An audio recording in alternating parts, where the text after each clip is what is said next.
Bismillahirrahmanirrahim. Assalamualaikum warahmatullahi wabarakatuh. Innal hamdalillah nahmaduhu wa nasta'inuhu wa nastaghfiruh wa na'udzu billahi min shururi anfusina wa min sayyiati a'malina. May yahdihillahu fala mudhillalah wa may yudlilhu fala hadiyalah. Amma ba'du. Segala puji milik Allah Subhanahu wa taala. Salawat dan salam kita limpah curahkan kepada baginda tercinta, yakni Habibana wa Nabiyana Muhammad sallallahu alaihi wasallam, kepada keluarganya, kepada para sahabatnya, kepada para tabi'in tabi'ahum, dan sampailah kepada kita semua sebagai umatnya, yang mudah-mudahan selalu mengikuti jejak langkahnya sampai akhir zaman. Anak-anakku sekalian, pada kesempatan kali ini kita akan mengawali pembelajaran di bab yang pertama, di pembelajaran pendidikan agama Islam untuk kelas 10. Baik, untuk mengefektifkan waktu, kita awali pertemuan pada kali ini dengan mengucapkan basmalah bersama-sama. Bismillahirrahmanirrahim. Baik, materi yang pertama yang akan kita bahas adalah aku selalu dekat dengan Allah, yang insya Allah akan disampaikan oleh saya sendiri.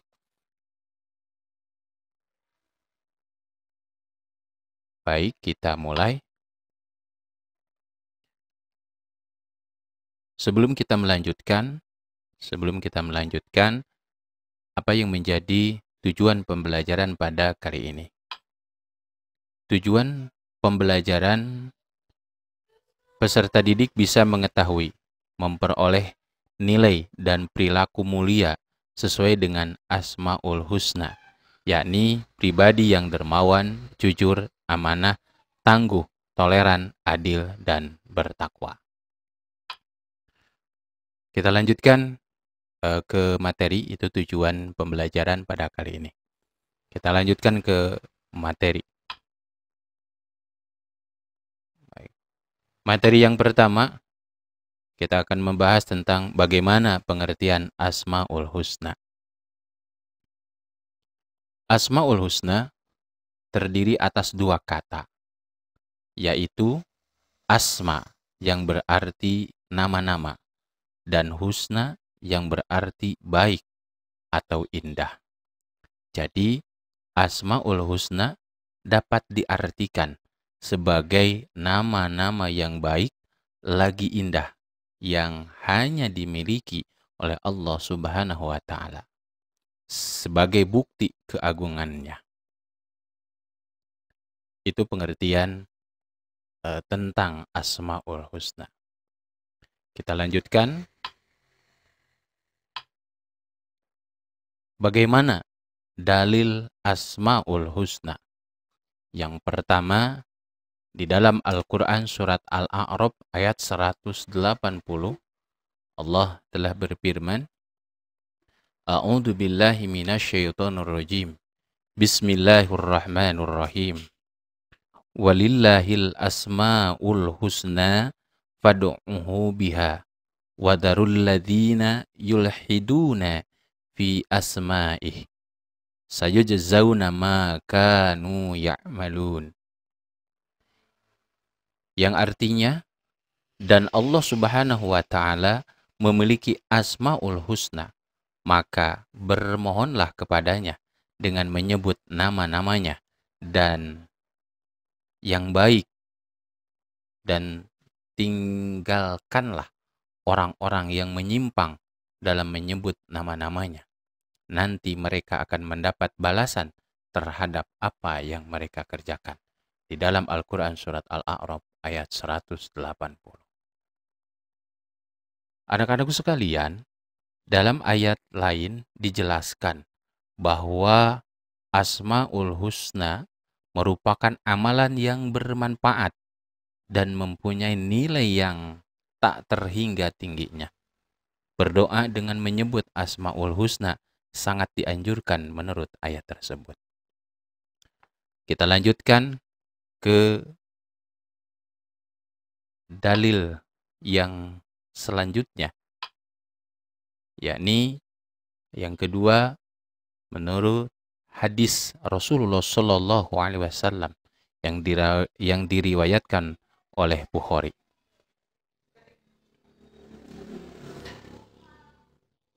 An Abi Hurairah radhiyallahu anhu anna Rasulullah sallallahu alaihi wasallam qala inna lillahi tis'atan wa tis'ina isman mi'atan illa wahidan man ahsoha dakhalal jannah.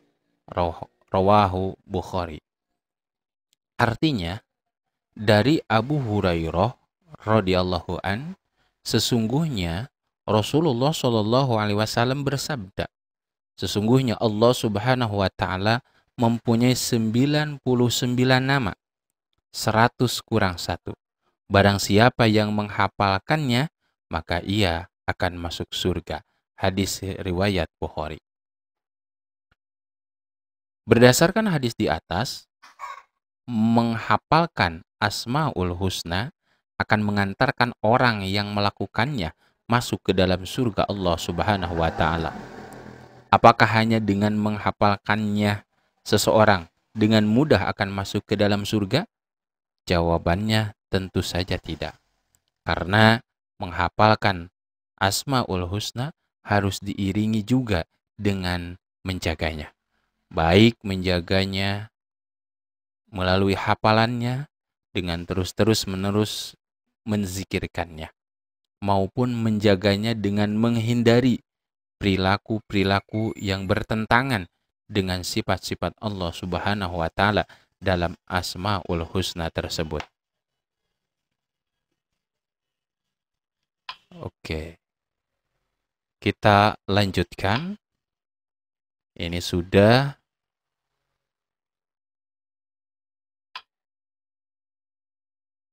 Oke. Baik, kita lanjutkan materi yang selanjutnya, yakni tentang makna Asmaul Husna. Dari 99 Asmaul Husna tidak akan dibahas semuanya, tapi kita akan membahas sebagian, kurang lebih sekitar 7 Asmaul Husna yang kita bahas. Yang pertama, Al-Karim. Ya, yang pertama adalah yang kita bahas dari 99 Asmaul Husna, yang pertama adalah Al-Karim. Secara bahasa, Al-Karim mempunyai arti yang maha mulia, yang maha dermawan, atau yang maha pemurah. Secara istilah, Al-Karim diartikan bahwa Allah Subhanahu wa taala yang maha mulia lagi maha pemurah, yang memberi anugerah atau rejeki kepada semua makhluknya. Dapat pula dimaknai sebagai zat yang sangat banyak memiliki kebaikan, maha pemurah, pemberi nikmat dan keutamaan, baik ketika diminta maupun tidak. Hal tersebut sesuai dengan firman Allah Subhanahu wa taala di dalam Al-Qur'an surat Al-Infitor ayat 6. A'udzu billahi minasyaitonir rajim. Bismillahirrahmanirrahim. Ya ayyuhal insanu ma gharraka bi rabbikal karim. Artinya, hai manusia, apakah yang telah memperdayakanmu terhadap Tuhan yang Maha Pemurah? Al-Qur'an surat Al-Infitor ayat 6. Itu yang pertama, Al-Karim. Kemudian yang selanjutnya, yang kedua adalah Al-Mu'min. Yang kedua adalah Al-Mu'min. Al-Mu'min secara bahasa berasal dari kata amina, yang berarti pembenaran, ketenangan hati, dan aman. Al-Mu'min artinya dia maha pemberi rasa aman kepada semua makhluknya, terutama kepada manusia. Nah, dengan demikian hati manusia menjadi tenang. Kehidupan ini penuh dengan berbagai permasalahan, tantangan, dan cobaan. Jika bukan karena Allah Subhanahu wa taala yang memberikan rasa aman dalam hati, niscaya kita akan senantiasa gelisah, takut, dan cemas. Sebagaimana firman Allah Subhanahu wa taala di dalam Al-Qur'an surat Al-An'am ayat 82. A'udzu billahi minasyaitonir rajim. Bismillahirrahmanirrahim. Alladzina amanu walam yalbisu imanahum bidulmin ulaika lahumul amnu wahum muhtadun. Yang artinya orang-orang yang beriman dan tidak mencampur adukan iman mereka dengan syirik, mereka itulah orang-orang yang mendapat rasa aman dan mereka mendapat petunjuk. Itu yang kedua. Dan kita lanjutkan yang ketiga. Oke, yang ketiga adalah al-wakil. Yang ketiga adalah al-wakil. Kata al-wakil mengandung arti maha mewakili atau memelihara. Al-wakil yang maha mewakili atau pemelihara, yakni Allah Subhanahu wa ta'ala yang memelihara dan mengurusi segala kebutuhan makhluknya, baik itu dalam urusan dunia maupun urusan akhirat. Dia menyelesaikan segala sesuatu yang diserahkan hambanya tanpa membiarkan apapun terbengkalai. Sebagaimana firman Allah Subhanahu wa taala dalam Al-Qur'an surat Az-Zumar ayat 62. A'udzu billahi minasyaitonir rajim. Bismillahirrahmanirrahim. Allahu khaliqu kulli syai'in wa huwa ala kulli syai'in wakil. Yang artinya Allah Subhanahu wa taala pencipta segala sesuatu dan Dia Maha Pemelihara atas segala sesuatu. Al-Quran surat Az-Zumar ayat 82. Yang selanjutnya, yang keempat adalah al-matin. Al-matin. Al-matin artinya maha kukuh. Allah Subhanahu wa taala adalah maha sempurna dalam kekuatan dan kekukuhannya. Kekukuhan dalam prinsip sifat-sifatnya. Allah Subhanahu wa taala juga maha kukuh dalam kekuatan-kekuatannya. Oleh karena itu, sifat al-matin adalah kehebatan perbuatan yang sangat kokoh dari kekuatan yang tidak ada taranya. Dengan demikian, kekukuhan Allah Subhanahu wa taala yang memiliki rahmat dan azab terbukti ketika Allah Subhanahu wa taala memberikan rahmat kepada hamba-hambanya. Tidak ada apapun yang dapat menghalangi rahmat itu untuk tiba kepada sasarannya. Demikian juga tidak ada kekuatan yang dapat mencegah pembalasannya. Kita lanjutkan yang kelima adalah al-jami. Yang kelima adalah al-jami. Al-jami secara bahasa artinya yang maha mengumpulkan, menghimpun, yaitu bahwa Allah Subhanahu wa taala maha mengumpulkan atau menghimpun segala sesuatu yang tersebar atau terserak. Allah Subhanahu wa taala maha mengumpulkan apa yang dikehendakinya dan dimanapun Allah Subhanahu wa taala berkehendak. Penghimpunan ini ada berbagai macam bentuknya. Di antaranya adalah mengumpulkan seluruh makhluk yang beraneka ragam, termasuk kita sebagai manusia dan lainnya, di permukaan bumi ini, dan kemudian mengumpulkan mereka di padang mahsyar pada hari kiamat nanti. Sebagaimana Allah Subhanahu wa taala telah berfirman di dalam Al-Qur'an surat Ali Imran ayat 9. A'udzu billahi minasyaitonir rajim. Bismillahirrahmanirrahim. Rabbana innaka jami'un nasi liyaumil la raiba fih. Innallaha la yukhliful mi'ad. Ya Tuhan kami, sesungguhnya Engkau mengumpulkan manusia untuk menerima pembalasan pada hari yang tak ada keraguan padanya. Sesungguhnya Allah Subhanahu wa taala tidak menyalahi janji. Al-Quran surat Ali Imran ayat 9. Kemudian yang selanjutnya, yang keenam, yang keenam al-adl. Ya, al-adl artinya maha adil. Keadilan Allah Subhanahu wa taala bersifat mutlak, tidak dipengaruhi oleh apapun dan oleh siapapun.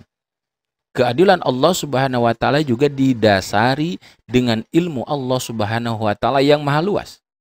Dengan demikian, tidak mungkin keputusannya itu salah.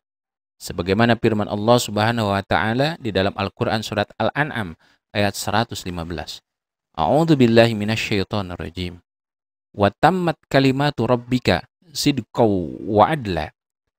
La mubaddila li kalimatih wa huwas samiul alim. Yang artinya, telah sempurnalah kalimat Tuhanmu Al-Quran sebagai kalimat yang benar dan adil. Tidak ada yang dapat mengubah kalimah-kalimahnya, dan dialah yang maha mendengar lagi maha mengetahui. Al-Quran surat Al-An'am ayat 115. Kemudian yang terakhir adalah yang ketujuh, al-akhir. Al-akhir artinya yang maha akhir, yang tidak ada sesuatu pun setelah Allah Subhanahu wa taala. Dia maha kekal, tatkala semua makhluk hancur. Maha kekal dengan kekekalannya. Adapun kekekalan makhluknya adalah kekekalan yang terbatas. Seperti halnya kekekalan surga, neraka, dan apa yang ada di dalamnya. Surga adalah makhluk yang Allah Subhanahu wa taala ciptakan dengan ketentuan, kehendak, dan perintahnya. Sebagaimana firman Allah Subhanahu wa taala di dalam Al-Qur'an surat Al-Hadid ayat 3. A'udzu billahi minasyaitonir rajim. Wal awwalu wal akhiru wal zahiru wal batin wa huwa bikulli syai'in alim. Artinya, dialah yang awal dan akhir, yang zahir dan yang batin, dan dia maha mengetahui segala sesuatu. Al-Hadid ayat 3.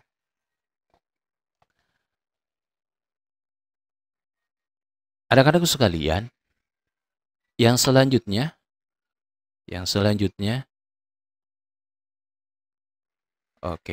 bagaimana penerapan Asmaul Husna dalam kehidupan kita sehari-hari?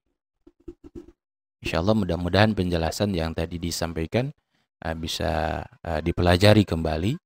Tetapi kita lanjutkan dulu, apa penerapan Asmaul, bagaimana ya maksudnya? Maksudnya bagaimana penerapan Asmaul Husna dalam kehidupan kita sehari-hari? Yang pertama, bahwa kita sebagai manusia harus menjadi orang yang dermawan. Bahwa kita hidup di dunia ini tidak sendiri. Masih perlu bantuan orang lain. Sehingga kita pun harus membantu.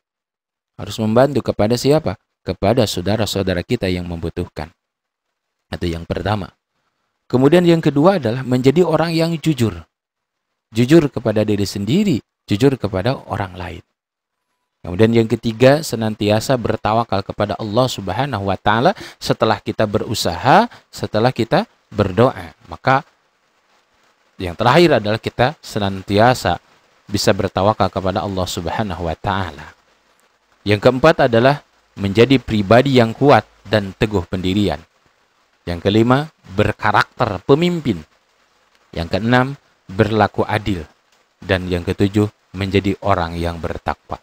Itulah penerapan Asmaul Husna dalam kehidupan sehari-hari. Dan mudah-mudahan kita semua bisa melaksanakan apa yang menjadi sifat-sifat Allah Subhanahu wa taala dalam Asmaul Husna yang 99. Tidak dibahas semuanya, tapi 7 yang kita bahas tadi. Ya, mudah-mudahan ini menjadi salah satu cermin ya, untuk apa? Untuk penerapan kita, penerapan Asmaul Husna dalam kehidupan kita sehari-hari.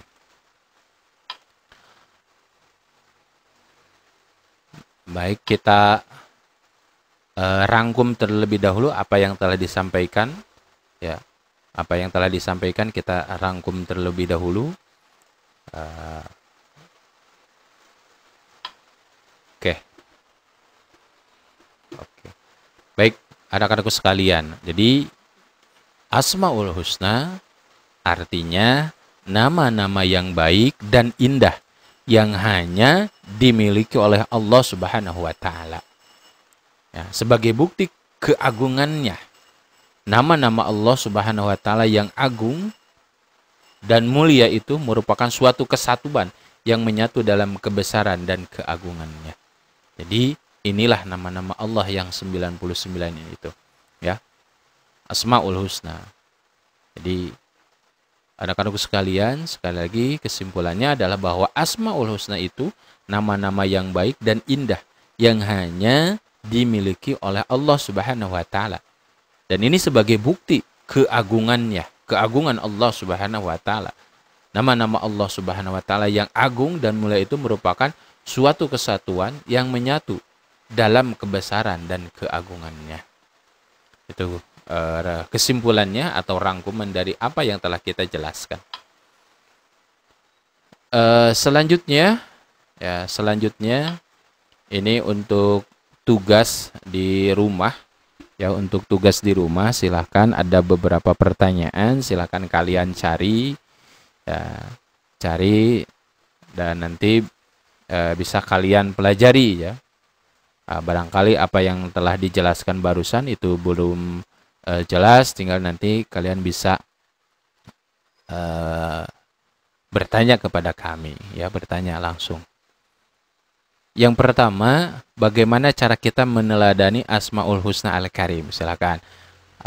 Kita bagaimana cara meneladani Asmaul Husna dari Al-Karim. Kemudian yang kedua, jelaskan manfaat dari meneladani Asmaul Husna Al-Wakil. Kemudian yang ketiga, bagaimana cara kita untuk meneladani Asmaul Husna Al-Adl. Dan yang keempat, bagaimana strategi kita untuk, ya, itu tulisannya, untuk dapat meneladani Asmaul Husna Al-Matin.